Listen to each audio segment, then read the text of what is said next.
இன்றைக்கான daily vocabulary பார்க்கலாம். First sentence, நீங்கள் உறுதியாக இருக்கிறீர்களா, அதாவது நீங்கள் அதில் ஷுவராக இருக்கீங்களா அப்படின்னு கேட்போம். ஸோ அதை எப்படி சொல்லலாம்? Are you sure?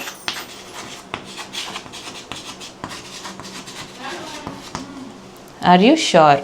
அடுத்து, இன்றைக்கி ஒரு அழகான நாள் இல்லையா அப்படின்னு கேட்போம். ஸோ அதாவது இன்றைக்கி ரொம்ப நாள் நல்லா இருக்குது அப்படி தானே அப்படின்னு கேட்போம். ஸோ அதை எப்படி இங்கிலீஷில் சொல்லலாம்?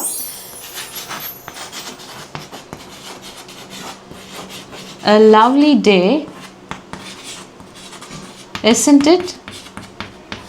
இந்த இல்லையா அப்படின்றதுக்கு isn't it அப்படின்னு சொல்லுவோம். அதாவது is not it அப்படின்னு சொல்லுவோம்.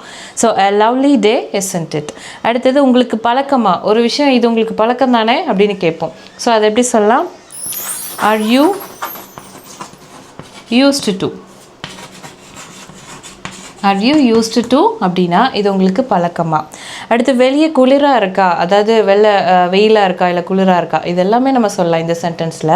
ஸோ அதை எப்படி இங்கிலீஷில் சொல்லலாம்னா, is it cold out side?